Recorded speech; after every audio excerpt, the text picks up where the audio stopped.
Hey guys, Technomentary with a review video for you guys on this iPhone 11 Pro Max 256 gig that I bought from eBay for a really good deal. So this one, I believe I bought it for around $1,000. If you're looking to buy it in store, it's around $1,400 or so with taxes and everything else, depending on where you're from. If you guys are looking to buy a new iPhone or even a used iPhone at a really good discounted price, check out the link that I included down below in the description on eBay. You can find great phones. As you've seen in the past, I did a lot of reviews of where I bought many different iPhones and even Samsung phones at a discounted price to do the review for you guys so that you guys can see what kind of phones you guys can get. So this one, I believe, was in pre-owned / open box condition. It is used, of course, that's why the discount of like $300-400, but this is a really good deal if you guys are looking for a less expensive option instead of buying it from the store or getting it through a contact.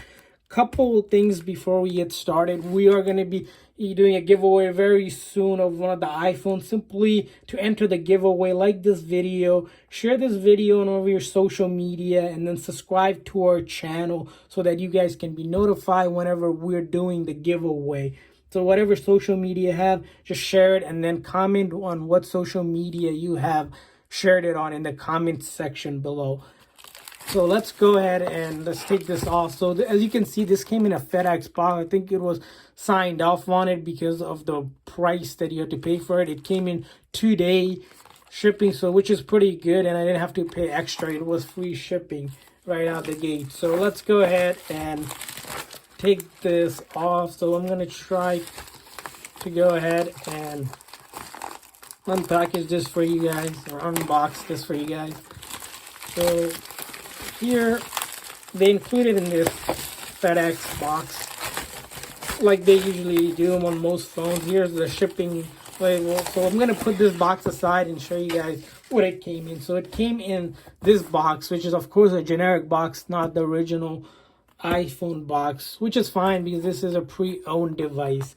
A couple of tips and tricks that I want to share with you guys is that whenever you're buying from eBay, make sure the seller has lots of rating and lots of positive feedback. You can see that on the seller's profile. Also, make sure that the seller has at least 30-day return policy. So if there's any issues with the phone, I can simply return the phone. Next thing you want to look is the condition. So on eBay, you'll notice there's used condition, seller refurbished, manufacturer refurbished, pre-owned, open box, which are going to be usually discounted, and of course you can also buy new on eBay as well. Avoid buying for parts and not working, because unless you know how to fix it, I usually don't buy those.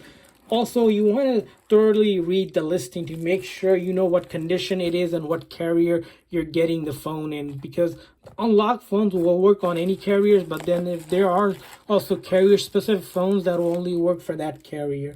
Finally, check that the seller has sold a lot of those listings. Usually sellers that have a positive rating and have a lot of listing that they're selling, you know they're selling a legit. As you see right here, it came with the charging cable here, no wall adapter, which is fine because that's how they listed in the listing, that they were just going to include the wall adapter. And here we have the actual phone. So it came in this bubble wrap. As you see here, as we take a quick look at it, this is the space gray edition. This is the iPhone 11 Pro Max, you know, bigger than the regular iPhone 11 Pro. We'll take a look at the back. As you see right here, the back, perfect condition, no issue whatsoever. This side, perfect. Top part, I don't know if you can see, no issues there. This side, no issues, and then the charging port. So this is fairly new because it is a new phone that was released last year. So it's only been, what, 6 to 8 months since this phone has been released. So I'm going to go ahead and power this on.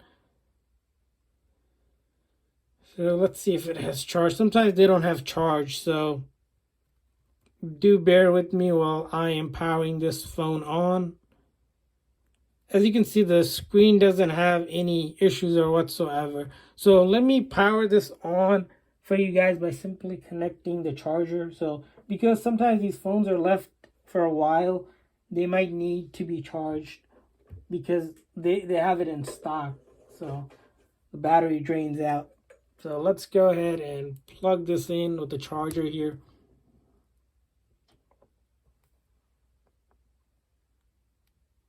Okay, as you see, the battery was dead. This one, I believe, was in great condition, was the listing description. So you want to look at the grading as well. So with used phones, there's a couple gradings that usually people will list. They'll list it as like new, great condition, good condition, and then fair condition. Also, some sellers will list it in different grades, as a grade A, grade B, grade C. Usually you want to go with anything that's grade B and above. I avoid grade C or anything lower, because those are usually the ones that has a lot more scratches and dent. But anything B above was good. Of course, the better the rating, you're gonna pay more for it.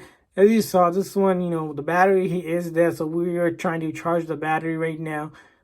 Once it gets enough power, it will turn on. Oh, actually, as you see right now, the phone is powering on right now, so we won't need a part 2. So let's give it a couple seconds to power on. Like I said, this happens rare occasion that I find. Usually most phones from the other video will notice they power on right away. So this one did take some time. As you see, data and everything is wiped out, even though this is a pre-owned device. All the sellers usually wipe everything out for you, so you're ready to go to use. What you would do is, if you're setting it up for the first time, you would want to put your SIM card in here on this side using paper clip, or if you have the SIM ejector tool, put it in there and then start this process. But to set up, I won't need that, so I'm going to go ahead and enter the password here for my Wi-Fi. So entering the passcode for my Wi-Fi. Now, you will need Wi-Fi or data if you don't have Wi-Fi to activate the phone, because with iPhones, they have to go talk to the Apple servers to activate this phone that is a real iPhone, and then everything is good with it and there's no iCloud lock. So that's one caveat to owning an iPhone, is that when you're activating it, you'll need that. So first screen you see is data and privacy. This part is just basically, a disclaimer. So we're going to go ahead and hit continue on that one. Face ID. So as you know, the iPhone 11 Pro Max and the iPhone 11 that were released after the iPhone 8 and above, and except for the iPhone SE that came out, they all have Face ID. They don't have the Touch ID. So you'll scan your face to get that on. But for our sake purposes, we're going to go ahead and skip that for you guys so we can quickly go through this. And then setting up a passcode, there's multiple options here, but for our purposes, we're not going to use that. We're just going to say don't use. Next one, if you're backing up your phone, you can either back it up from iCloud, your PC using iTunes, or directly from another phone. If you have the other phone next to you, it will recognize that you're trying to set it up. You can do it that way, or you can even move data from Android if you have an Android phone and you're looking to switch to iPhone. Or you can not do any of that. You can always come back and do the restore as well. So I'm going to do don't back up anything. Apple ID, to use all of these services, App Store, iCloud, even Apple Music, Messenger, Find My iPhone, Wallet, you'll need it to create or sign into your existing Apple ID. It's free to do. If you don't have one, simply, create a new one. Or if you forgot your password, you can always reset your password. Or you can come back later in the settings to do that, to take advantage of all of these Apple services, especially iMessage and FaceTime, which are the big ones. And of course, Apple Store to download applications. So we're going to hit set up later and don't use. It's just going to, and of course the legal stuff, terms and conditions, you can send it to your mail. You have to agree to this to use the iPhone. Express setting, we're not going to customize any setting. We're just going to use the default one. Keeping your iPhone up to date. So this is if you wanted to manually update or have it update automatically. So we're going to select manually here. iMessage and FaceTime. Again, I mentioned this is key for you to use those services that Apple iPhones are known for. So we're not going to set that up now. Siri, it's going to ask you 5 different commands so that Siri recognizes your voices. So whenever you say, hey Siri, it can activate that service. Again, just for the sake of the time of this video, we're going to skip that. Screen time, which is a neat feature for a weekly report of your insight about how much time you're spending on the phone screen, just so that you know, and what apps you use the most. Again, could be something useful if you have children that's using the device and you want parental control around this. We're just gonna do that later. App analytics, if you want to send, issues or bug fixes that, or sometimes when an app crashes, it will send that log to Apple developers or developers for that app. Simply, I usually don't share it. True Tone display, it automatically adjusts to ambient lighting condition to make color feel more consistent in different environment. It's a really cool feature for your phone. You'll notice a big difference if you use that. So we're gonna hit continue.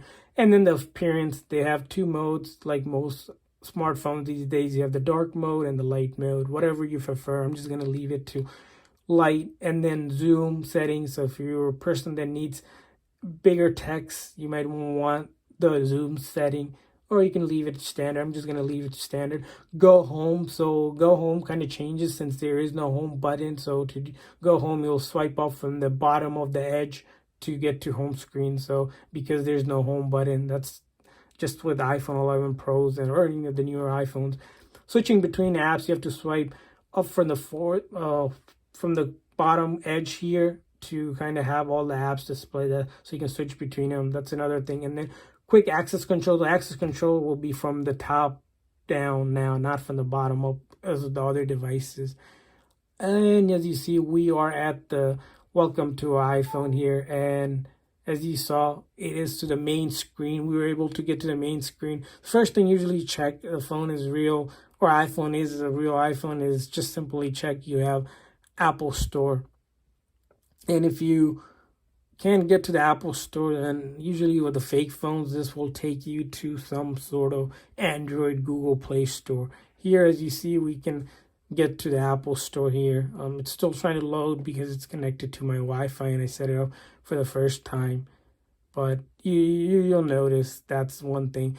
Next thing I usually check is the buttons. So volume down, volume up, silent button works fine, and then the power button here works fine as well, no issues there. And then swipe up, and then you can also check out the light to make sure the flashlight is working. All of these are fully functional phones, so they do all these, like I believe 65-point test for you. So although they're used phones, they already have all of that for you. So we're gonna look at the camera now. As you see here, back camera works fine. Front camera, no issues there as well, works fine. All of this, time lapse, slow-mo video, photo, and then the unique photo portrait mode that comes with the iPhone 11 Pro. Here we have it. No issues with that as well. And then the last thing I think I want to take a look and show you guys is that there is no one signed into this account. So there's no iCloud lock like I mentioned previously. And lastly, you're going to take a look at the battery health. As you see on this phone, the battery health is 100%, which means the battery is pretty much new. Like this phone hasn't been used much, although it was dead in the beginning. That's because we recently just set this up. So hopefully this video was helpful. If you guys are looking to buy a discounted phone, check out the link in the description below and make sure to follow the steps that I have included in another video on how to buy cheap iPhones from eBay. And finally, to enter the giveaway, like this video, subscribe to our channel so you know when we're doing the giveaway, and then simply share this video on one of your social media sites such as Facebook, Twitter, Instagram, whatever you have. So thanks for watching, guys. See you guys next time.